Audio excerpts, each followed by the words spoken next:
மக்கள் விரும்பும் Velavan stores, Usman road, T Nagar, Chennai மற்றும் தூத்துக்குடி. விழா காலங்கள் எல்லாம் வேலவன் ஸ்டோர்ஸோடு.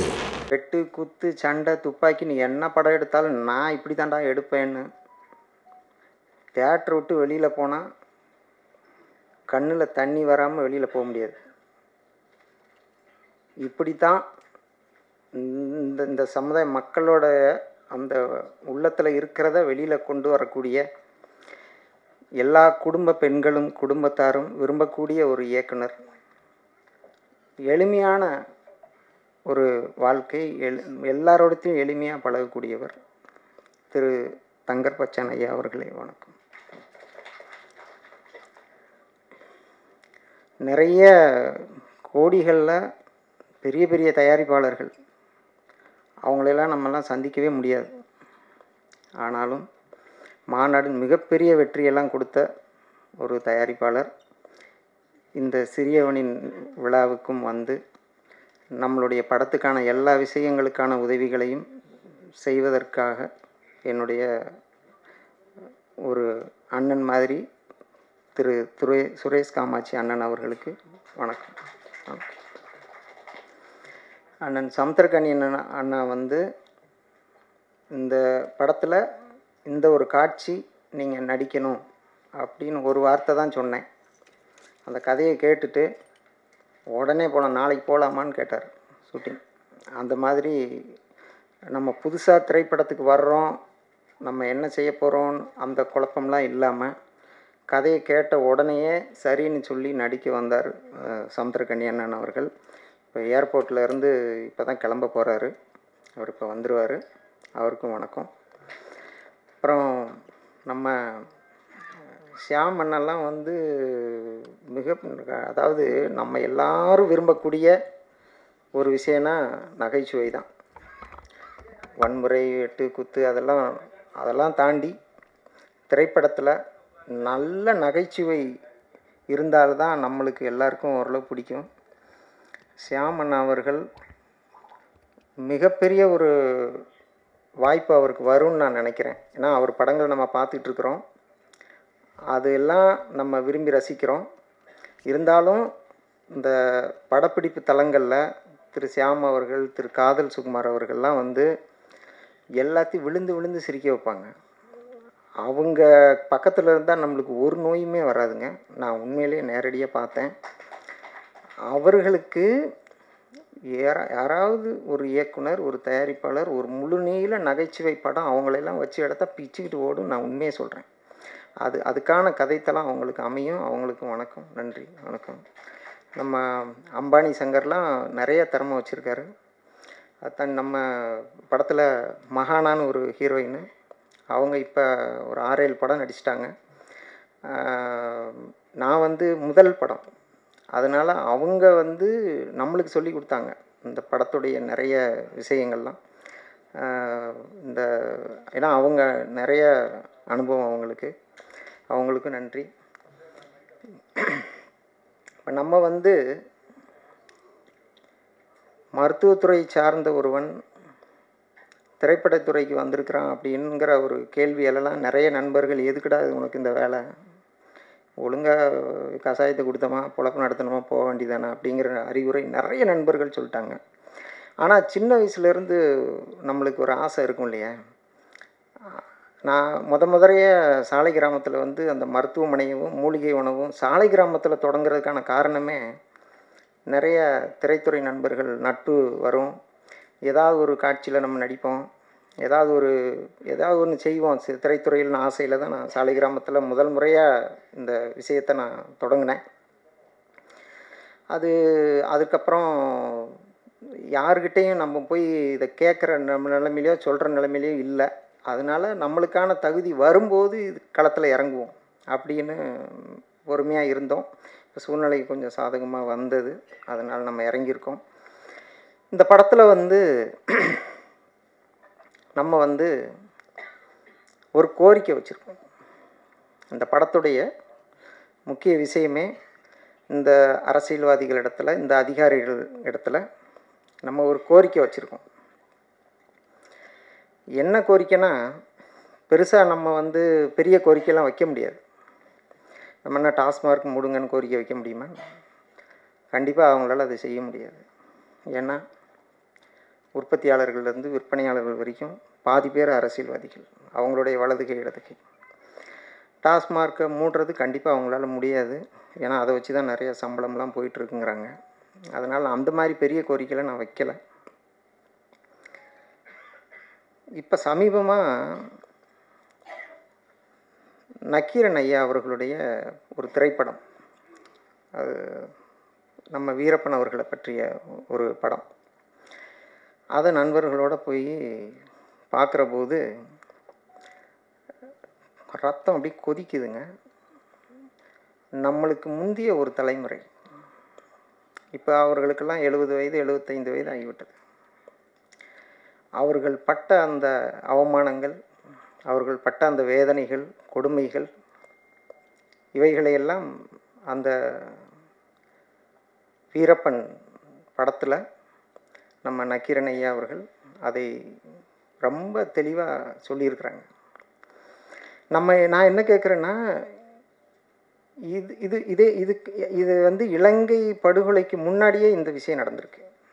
நம்ம இலங்கை படுகொலை தான் பெண்களை கூட்டு போய் கற்பழித்தாங்க, பெண்களுக்கெல்லாம் இவ்வளவு இந்த மாதிரி அசிங்கமெல்லாம் பண்ணாங்க இப்படின்னு நம்ம பார்த்தோன்னா, அதுக்கு முன்னாடியே இந்த கொடுமைகள்லாம் நடந்திருக்குது. அரசியல்வாதிகள்கிட்ட நான் என்ன கேட்குறேன்னா, நீங்கள் தேர்தல் வாக்குறுதி கொடுக்கும்போது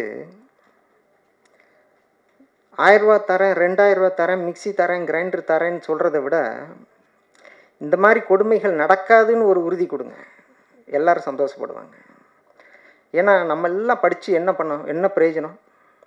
இந்த கொடுமைகள், இப்போ ஒருத்தன் ஒரு வீட்டில் ஒரு தப்பு செய்கிறான், காவல்துறை என்ன பண்ணணும்? அவன் குற்றவாளினா அவனை பிடிச்சி தண்டனை கொடுக்கணும். வீட்டில் உள்ள சமையல் செஞ்சிட்ருக்கிற பெண்மணியை கூப்பிட்டு போய் துணிமணியெல்லாம் அவுத்து நிற்க வைக்கிறது, வீட்டில் உள்ள பிள்ளையை கூப்பிட்டு போய் அவமானப்படுத்துறது, கொடுமைப்படுத்துறது, கற்பழிக்கிறது, இந்த மாதிரியான விஷயங்கள் இனிமேல் நடக்கக்கூடாது. காவல்துறை வந்து குற்றவாளியை பிடிக்கணுமே தவிர குற்றவாளியில் உள்ள பெண்களையோ குழந்தைகளையோ தொடக்கூடாதுன்னு சட்டமன்றத்தில் ஒரு தீர்மானமே கொண்டு வரணும். இது வந்து ரொம்ப முக்கியமானது. ஆனாலும் இப்போ சிறைச்சாலையில் பார்த்திங்கன்னா, அந்த சிறை தண்டனைக்கு போயிட்டு வெளியில் வர்றவங்க பார்த்திங்கன்னா 300 ரூபாய்க்கு உள்ளே பீடி விற்கிறாங்களாம், 3000 ரூபாய்க்கு பிரியாணி விற்கிறாங்களாம், ஓரமாக அசிங்கம்லாம் நடக்குதாம். இதெல்லாம் வந்து வெளியில் வந்து சொல்கிறாங்க. சிறைச்சாலை இன்னும் 40-50 வருஷம் இப்படியே தான் போயிட்டுருக்கு, இனிமேல் இப்படி தான் போயிட்டுருக்குமா? அதெல்லாம் ஒரு மாற்றம் கொண்டு வரணும்னு அரசியல்வாதிகளுக்கு தெரியக்கூடாதா? அந்த சிந்தனை அவர்களுக்கெல்லாம் வர்றதில்லை. ஒரே விஷயந்தான், நோட்டு ஓட்டு, இந்த ரெண்டை நோக்கி தான் அவங்களுடைய பயணமே இருந்துகிட்ருக்குது. அதாவது இதெல்லாமே நம்ம திரைப்படங்கள் வாயிலாக வெளியில் கொண்டு வரணுங்கிறதான் என்னுடைய ஆசை. நம்ம போய் ஒரு பேப்பரில் எழுதி இவங்க வாசலில் போய் நின்று ஒரு கோரிக்கையை கொடுத்தோம்னா 1000 பேப்பர் அங்கே இருக்கும், 1001வது இது இருக்கும். திரைப்படங்கள் வாயிலாக அந்த காலத்தில் எம்.ஆர். ராதா அவர்கள் காலத்தில், கலைஞர் அவர்கள் காலத்துல எல்லாம் நாடகம் போட்டு மக்களுக்கு இந்த விழிப்புணர்வை சொல்லுவாங்க. நாட்டில் என்ன நடக்குதுங்கிறத இதன் மூலமாக சொல்லுவாங்க. அந்த நாடகங்களை பார்க்குறதன் மூலமாக மக்களுக்கு அந்த செய்தி போய் சேரும். இப்போ வந்து இந்த திரைப்படத்தின் மூலமாக நாட்டில் நடக்கிற இந்த அநியாயங்களை, அக்கிரமங்களை நம்ம ஒவ்வொன்றா எடுத்து சொல்லணும். அதுதான் என்னுடைய நோக்கம். அதனால் இந்த சிறை சார்ந்த கோரிக்கையை நான் வைக்கலை. எல்லா அரசியல்வாதிகளுமே தமிழ் மொழின்னு தான் 40-50 ஆண்டு காலமாக அரசியல் பண்ணுறோம். ஆனால் தமிழ்நாட்டுடைய ஒரு மிகப்பெரிய பொக்கிஷம் அப்படின்னா நம்ம எதை சொல்லுவோம்? ஒவ்வொரு மாவட்டத்துக்கும் ஒரு சிறப்பு இருக்கலாம். இப்போ ஈரோடுனா மஞ்சள், மதுரைனா மீனாட்சி அம்மன் கோயில், இன்னும் ஒரு சிறப்பு. தமிழ்நாட்டுடைய ஒரு மிகப்பெரிய பொக்கிஷம்னா நம்ம எதை சொல்லுவோம்? விவசாயம் நல்ல விஷயம் சொல்லியிருக்கீங்க. ஆனால் அதை தாண்டி விவசாயம் எல்லா நாடுகள்லையும் இருக்குது, உலகம் பூரா விவசாயம் இருக்குது. அதை தாண்டி ஒரு விஷயம், தமிழ்நாட்டுடைய மிகப்பெரிய பொக்கிஷம் அப்படின்னா தமிழ் மருத்துவம், சித்த மருத்துவம். ஆனால் இந்த 40-50 ஆண்டு காலமாக இந்த அரசியல்வாதிகள் அது அவமானப்படுவதை, அசிங்கப்படுவதை வேடிக்கை தான் பார்த்தார்கள். இந்த பக்கம் தொலைக்காட்சியில் ஆபாசமாக உடையணிந்த ஒரு பெண்மணி,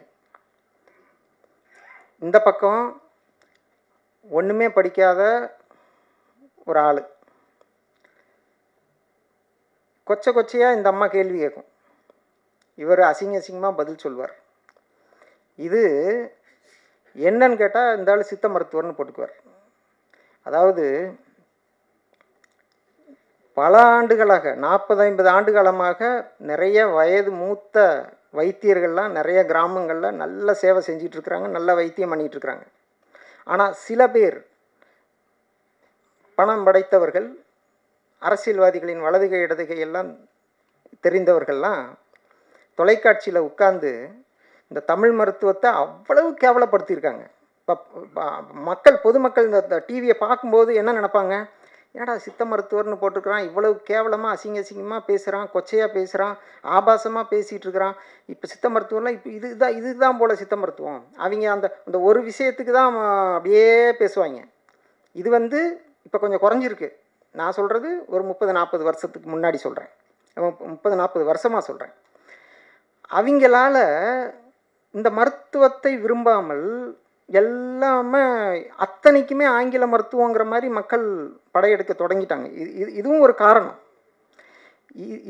அதாவது தமிழ் மருத்துவத்தை தமிழ் மொழின்னு பேசுகிறவங்க இந்த தமிழ் மருத்துவத்துக்கும் ஒரு வழி செய்யணும்னா, இப்போ ஒரு அரசியல்வாதி, ஏப்பா யார்ப்பா நீ இவ்வளோ அசிங்கமாக கொச்சையாக ஆபாசமாக பேசிகிட்டு இருக்கிற, அந்த பிள்ளை இவ்வளோ அசிங்கமாக ட்ரெஸ்ஸு போட்டிருக்கு, நீ யார், என்ன அப்படின்னு கேட்கணுமா இல்லையா? ஒத்த அரசியல்வாதி கேட்கலங்க. இதே விஷயத்தை படிக்காத ஒரு நபர் ஆங்கில மருத்துவத்தை பற்றி டிவியில் உட்காந்துக்கிட்டு இந்த பேரஸ்டமால் அந்த ஓஃப்லைன் அப்படின்னு பேச முடியுமா? தமிழ் மருத்துவங்கிறதுனால ஒத்த அரசியல்வாதி கூட அக்கறை கிடையாது. பூரா அதாவது நான் சொல்கிறேங்க, அடித்து சொல்கிறேன், உண்மையை சொல்கிறேன். முறையான தமிழ் மருத்துவத்தை சரியாக இந்த அரசு பயன்படுத்தினா நம்ம ஊர் மக்களையெல்லாம் உட்கார வச்சு சாப்பாடு போடலாம். வெளிநாட்டுக்காரன் பூரா இந்த மருத்துவத்துக்கு இங்கே வருவான், அவங்ககிட்ட கட்டணம் வாங்கலாம். இது நீ டாஸ்மாக் விற்கிறதுக்கு பதிலாக இதை சிறப்பாக செய்யுங்க. விஷயம் நிறைய இருக்குது. அது எதுவுமே மக்கள் இப்போ நம்புறதுக்கு தயாராக இல்லை. அது நேரம் வர வர வர அதுக்கான நம்பிக்கை உருவாகும். அதுதான் என்னோடது. ஆனாலும் இந்த கோரிக்கையை நான் வைக்கலைங்க. ஏன்னா இது இப்போ வச்சாலும் நம்மளுக்கு அது நடக்காது. நம்ம இப்போ இதில் என்னென்னா, அடிக்கடி மாதம் பத்திரிக்கையில் பார்க்குறோம், தன்னுடைய 2 குழந்தைகளை தூக்கி கிணத்துல தூக்கி போட்டுட்டு தாயும் குதித்து தற்கொலை. என்னன்னு கேட்டால் பசி, வறுமை, கடன்.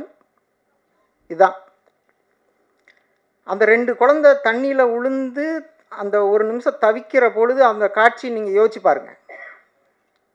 ஒரு பசினால், வறுமையினால் அந்த தாய் தன்னோட 2 குழந்தையை தூக்கி போட்டு தானும் குதித்து தற்கொலை பண்ணுற அளவுக்கு பசி கொடுமை இருக்குன்னா, போன 4-5 நாளைக்கு முன்னாடி கூட ஒரு கர்ப்பிணி பொண்ணு தன்னுடைய முதல் குழந்தையை தூக்கி கிணத்துல போட்டுட்டு அதுவும் குளிச்சு செத்து போச்சு. நான் என்ன சொல்கிறேன்னா, நீங்கள் இது வரைக்கும் 7 லட்சம் கோடி கடன் வாங்கியிருக்கீங்க. இந்த ஏழைகளுக்கு, இந்த ஏழை பெண்களுக்கு நீங்கள் அந்த 1000 ரூபா கொடுக்குறதெல்லாம் விட்டுருங்க. யாரெல்லாம் இந்த மனநிலையில் இருக்காங்க, என்ன ஒன்றும் வழி இல்லை, இந்த குழந்தைய காப்பாற்ற வழி இல்லையா, அதம்மா அங்கே போங்கம்மா, அந்த அரசு இது இருக்குமா, போய் குழந்தைங்கள அங்கே சேர்த்து விட்டு நீங்கள் அங்கே இருந்து தொழிலை பாருங்கள். இந்த மாதிரி ஒரு அரசு, ஒரு அமைப்பை உருவாக்கணும். குழந்தைகளை தூக்கி கிணற்றில் போட்டு தானும் குதித்து தற்கொலை செய்யக்கூடிய நிலைமையில் இந்த பெண்கள் இருக்கிற போது நம்ம இந்த 7 லட்சம் கோடியை வேறு விஷயங்களுக்கு பயன்படுத்தக்கூடாது. முதல்ல இந்த குழந்தைகள், இந்த தாய்மார்களுடைய நீங்கள் இந்த எல்லாருக்கும் 1000 2000 இது தேவையில்லை. யாருக்கு தேவை? பசி பட்டினியெல்லாம் சரியாயிடுச்சா, அதுக்கப்புறம் நீங்கள் அடுத்த திட்டத்துக்கு போங்க. அப்படியே பெரிய பெரிய லட்சம் கோடியில் திட்டம், அது திட்டத்தெல்லாம் பண்ணுங்கள். இதை செஞ்சுட்டு அதை செய்யுங்க. இதைத்தான் நம்ம இதில் கோரிக்கையாக வச்சுருக்கோம். இப்போ 70 வயதை கடந்த முதியவர்கள், 80 வயதை கடந்த முதியவர்கள் இன்றைக்கும் கை நடுக்கத்தோட கால் நடுக்கத்தோட அந்த இட்லி சுட்டு தான் பிழைக்கணுமா? பனைமரம் ஏறி தான் பிழைக்கணுமா? ஏங்க, ஒரு காலேஜில் ஃபஸ்ட் இயர் முடித்து செகண்ட் இயர் போனால் அவன் ஃபஸ்ட் இயர் வந்தவொடனே, ஏய் உனக்கு நான் சீனியரு, உட்காரு, அப்படி போ, இப்படி போங்கிறாங்க. 70 வருஷமாக இந்த மண்ணை ஒழுங்காக காப்பாற்றினவங்கப்பா அவங்க 70-75 மாடாக உழைச்சி ஓடா தேஞ்சு போயிருக்கிறாங்க. அவங்களுக்கு இந்த கடைசி காலத்தில் ஒரு நிம்மதியான வாழ்க்கையை கொடுக்கணுமா இல்லையா? நீ என்ன கட்டுப்போ, நாங்கள் இதை தான் நாங்கள் போடுற திட்டம் வேறு. மக்களுக்கான, அதாவது இந்த குழந்தைகளும் வயது மூத்த அந்த 70 வயதுக்கு மேட்ட முதியவர்களும் பிரச்சனை இல்லாமல் வாழணும். அதுக்கான ஒரு நல்ல 2 கோரிக்கை தான் நம்ம படத்தில் வச்சுருக்கோம். இப்போ நம்ம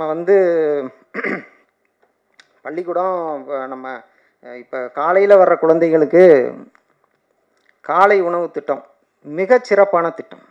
இப்போ தமிழக முதல்வர் அவர்கள் இப்போ நடத்திட்டு இருக்கிறாங்க. அந்த மாதிரி காலையிலையும் சாயந்தரமும், காலைல ஒரு 2 மணி நேரம், சாயந்தரம் ஒரு 2 மணி நேரம், பள்ளிக்கூடத்துக்கு வீட்டிலேருந்து குழந்தைகள் கிளம்பும்போது 2 அரசு பேருந்து, ஒரு பள்ளிக்கூடத்துக்கு 2 அரசு பேருந்து, குழந்தைங்கள அங்கேருந்து வீட்டிலேருந்து கூப்பிட்டு பள்ளிக்கூடத்தில் விடணும். அதே மாதிரி சாயந்தரம் பள்ளிக்கூட குழந்தைகளுக்கு 2 அரசு பேருந்து, பள்ளிக்கூடத்துலேருந்து சாயந்தரம் ஒரு கையில் ஒரு கடலை மிட்டாய் கொடுத்து வீட்டில் போய் இறக்கி விடணும். இது எப்படி இருக்குன்னு யோசிச்சு பாருங்கள். பஸ்ஸில் தொங்கிக்கிட்டு போகிற அந்த குழந்தைகளுக்கு என்னைக்கு நீங்கள் மாற்று வழி செய்ய போகிறீங்க? பொதுமக்கள்லாம் இடத்த ஆக்கிரமிச்சிடுறாங்க. பள்ளிக்கூட வாசலில் குழந்தைங்க நிற்கிது, பையோட சுமந்துக்கிட்டு நிற்கிது. இந்த கூட்டத்தில் அந்த குழந்தைங்க எப்படி இதில் ஏறி பயணிக்கும்? நீங்கள் இலவச பஸ் பாஸ் கொடுக்குறீங்க, சரிதான். அவங்களுக்குன்னு ஒரு தனியாக 2 பேருந்தை கொடுத்தா எத்தனை கோடி ஆயிர போகுது? தாய்மார்களோட மனநிலையை பாருங்கள். காலையில் வீட்டு வாசலில் பேருந்து கூட்டிகிட்டு போயிட்டு சாயந்தரம் வீட்டில் கடலை மிட்டாயோட குழந்தைகளை இறக்கி விட்டால் அந்த தாய்மார்களோட மனநிலையை பாருங்கள். இதுதான் நாங்கள் வேணும். மாதத்துக்கு 1000 ரூபா கொடுக்குறதுல ஒன்றும் இது கிடையாது. இந்த மாதிரியான ஒரு கோரிக்கை தான் நம்ம படத்தில் வச்சுருக்கிறோம். அது தமிழக முதல்வருக்கு கோரிக்கை அப்படின்னே அதில் ஓப்பனாகவே நம்ம பேசியிருக்கோம். அது அவர்கள் இந்த படத்து ரிலீஸ் ஆன பிறகு ஜனவரி 25 நம்ம திட்டம் போட்டிருக்கோம், அதில் வந்துடும். இந்த கோரிக்கையை தான் நம்ம அதில் வச்சுருக்கிறோம். இப்போ இந்த திரைப்படத்தை தாண்டி நான் தப்பாக பேசுனா நீங்கள் நிறைய நேரம் பேசுகிறேன், அதை நீங்கள் நினச்சிக்க வேண்டாம். ஏன்னா நம்மளாம் சாமானியமான ஆட்கள்னாலாம் இந்த மாதிரி மேடையெல்லாம் நம்மளுக்கு கிடைக்காது. இப்போ இந்த கொரோனான்னு ஒரு விஷயம் 7-8 ஆண்டுகளுக்கு ஒரு முறை ஏதாவது ஒரு வைரஸ் காய்ச்சல், 7-8 ஆண்டுகளுக்கு ஒரு முறை உலகம் முழுக்க சிக்கன் குனியான்னு வந்துச்சு. அப்புறம் ஒரு 7-8 வருஷம் கழித்து டெங்குன்னு வந்துச்சு. அதுக்கப்புறம் ஒரு 7-8 வருஷம் கழித்து இப்போ கொரோனான்னு வந்துச்சு. இன்னும் வரும்னு தெளிவாகவே சொல்கிறாங்க. ஐநாவும் உலக சுகாதார அமைப்பும் தெளிவாக சொல்கிறான், கண்டிப்பாக வருது அப்படிங்கிறாங்க. இப்போ நம்ம போன தடவை மிகப்பெரிய ஆபத்தை நம்ம சந்தித்தோம், கொஞ்சம் மீண்டு வந்திருக்கிறோம். ஆனால் அதுக்கான திரும்ப வந்தால் எல்லோரும் இதிலிருந்து முழுமையாக மீண்டு வரணும். தப்பிக்கிறதுக்கு என்ன வழி வச்சுருக்கோம்? இதே ஐசி வார்டு, இதே ஏசி ரூமு, இதே காலேஜில் கொண்டு போய் எல்லாம் அடைச்சி வச்சு இதே வழியை தான் செய்யணுமா? அதுக்கான மாற்று திட்டம் நீங்கள் என்ன திட்டு வச்சுருக்கீங்க? 5394 பேஷண்ட்டை நான் பார்த்தேன். அதோட கொரோனாவுடைய முழு விஷயத்தை நம்ம நேரில் கண்ணில் பார்த்துருக்கோம். அதுக்கு மெயினாக என்ன, முக்கியமாக என்ன தேவைப்படுது தெரியுமா? மருந்தா, மாத்திரையா, ஊசியா? கிடையாது. மருத்துவர்களா, செவிலியர்களா? கிடையாது. அதெல்லாம் வேணும். ஆனால் அதெல்லாம் விட கொரோனா நோயாளிகளுக்கு, நுரையீரல் பாதிக்கப்பட்டவர்களுக்கு ஒரு விஷயம் ரொம்ப ரொம்ப அவசியம். அதாவது நோயாளிகளின் உதவியாளர்கள், இதுதான் ரொம்ப முக்கியம். அரசு அதிகாரிகளே, நல்லா பாருங்கள். அந்த கொரோனா நோயாளிகள் அந்த இருந்த இருக்கையிலேயே, அந்த படுக்கையிலேயே சிறுநீர் மலம் கழிக்கிற சூழ்நிலை தான் இருக்கணும். அவர்கள் நடந்து கழிப்பறைக்கு போனால் நுரையீரல் வெகுவாக பாதிக்கப்பட்டு ஆக்சிஜன் குறையும். இதுதான் நம்ம கண்ணால் பார்த்தது. நம்ம கல்லூரியிலலாம், ஜவஹர் கல்லூரியில் பார்த்திங்கன்னா படுக்கையறை இங்கே இருக்கும், காலேஜோடைய அந்த பாத்ரூம் உங்களுக்கு தெரியும், அந்த கடைசியில் இருக்கும். இங்கேருந்து நோயாளி அங்கே நடந்து போயிட்டு வர்றதுக்குள்ளே ஆக்சிஜன் டவுன் ஆயிரும். நீங்கள் நல்ல மருத்துவர்கள் செவிலியர்கள்ட்ட கேட்டு பாருங்கள், அவங்க உண்மையை சொல்லுவாங்க. படுக்கையிலிருந்து கழிவறைக்கு போயிட்டு வரும்போதே இறந்து போனவர்கள் நிறைய பேர், கழிவறையிலே இறந்து போனவர்கள் நிறைய பேர். அதனால் அடுத்து ஒரு ஆபத்து தமிழ்நாட்டுக்கு வருகிற பொழுது, தமிழ்நாட்டில் எவ்வளவோ நல்ல விஷயங்கள் இருக்குது, எல்லா விஷயத்தையும் நம்ம ஒருங்கிணைக்கணும்னு நான் சொல்கிறேன். அதாவது தடுப்பூசி போடு, தடுப்பூசி போடு, தடுப்பூசி போடுன்னு சொன்னீங்க, எல்லோரும் போட்டோம். அடுத்து இன்னொரு 2வது தடுப்பூசி நீங்கள், அப்புறம் பூஸ்டர் நீங்கள், அப்புறம் ஏதோ மாஸ்டர்னு ஏதோ சொல்கிறாங்கன்னு நினைக்கிறேன். இப்படியே போனால் அதை விட திடீர்னு அவன் கம்பெனிக்காரன் வந்து இப்போ நிறுத்துங்கப்பா, இதில் ஏதோ சிக்கல் இருக்குது போடாதீங்கிறான். எப்போ? 1 வருஷத்துக்கு அப்புறம்.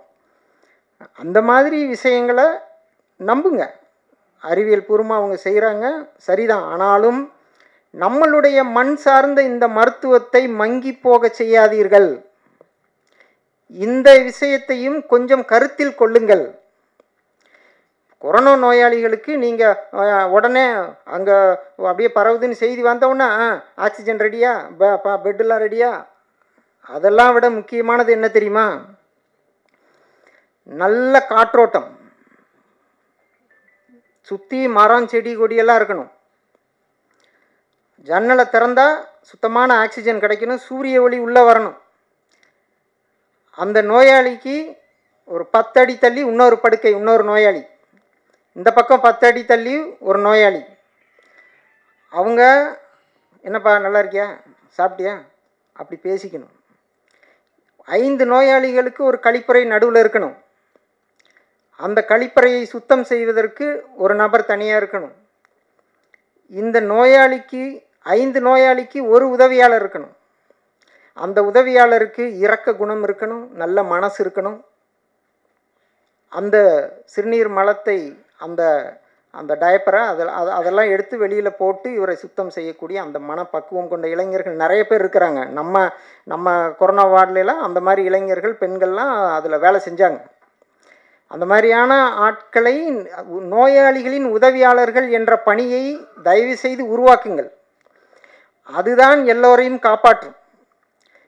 நீங்கள் போடுற தடுப்பூசி, மாத்திரை, மருந்து இதெல்லாம் சரிதான், தப்புன்னு சொல்லலை. அதையெல்லாம் தாண்டி இந்த காலகட்டத்தில் முக்கியமானது நோயாளிகளின் உதவியாளர்கள். ஒன்றும் இல்லை, தைரியமாரு, நாளைக்கு சரியாக போயிடும் அப்படின்னு பேசக்கூடிய ஒரு உதவியாளர் வேணும். சாப்பாடை எடுத்து கொடுக்கணும், இல்லை ஊட்டி விடணும். படுத்தே இருந்தால் 7 நாளில் அந்த வைரஸுடைய தாக்கம் குறைய குறைய குறைய நுரையீரல் தொற்று அதிகமாகாது. அவர்கள் எந்திரித்து உட்கார்ந்தாலோ நடந்தாலோ அந்த தொற்று அதிகமாகுது, நுரையீரல் பாதிப்பு அதிகமாகுது, ஆக்சிஜன் குறையுது. இதுதான் நடந்த உண்மை. இதை வந்து பொதுமக்களுக்கு சொல்லியிருந்தாலே அந்த நோயாளிகள் சில விஷயங்களை கடைபிடித்து கொஞ்சம் பாதுகாப்பாக இருந்திருக்க முடியும். இதெல்லாம் வந்து இப்போ நம்ம அரசியல்வாதிகள், நம்மளுடைய அரசு அதிகாரிகள் இந்த விஷயங்கள்லாம் அடுத்து ஒரு விஷயங்கள் வருகிற பொழுது இந்த மாதிரி ஒரு கட்டமைப்பை உருவாக்கினால் அங்கேயே ஆக்சிஜன் இருக்கணும், அங்கேயே ஆங்கில மருத்துவர் இருக்கணும், அங்கேயே நல்ல உணவு கிடைக்கணும், அங்கேயே நம்ம இயற்கை விஷயங்கள், நம்ம சித்த மருத்துவ மருந்துகள்லாம் இருக்கணும். எல்லாமே கலந்து சூழ்நிலைகளை பார்த்து, ஒரு நோயாளியின் நிலைமையை பார்த்து அதுக்கான வைத்தியத்தை செய்கிற பொழுது தமிழ்நாட்டை உலகம் திரும்பி பார்க்கும். இதுதான் உண்மை. அதனால் நான் வந்து திரைத்துறைக்கு வந்தது ஏதாவது ஒரு மக்களுக்கான, நம்ம சமுதாயத்தில் கண்ணில் பார்த்துக்கிட்டு இருக்கக்கூடிய ஒரு விஷயத்தை இந்த திரைப்படத்தின் மூலமாக நம்ம சொல்லணும். இதுதான் என்னுடைய நோக்கம். அதுக்கு தான் திரைப்படத்துக்கு வந்தோம். அதை ஓரளவு நம்ம சொல்லியிருக்கிறோம். அது நீங்கள் படம் பார்க்கும்போது உங்களுக்கு தெரியும். நன்றி, வணக்கம். நன்றி.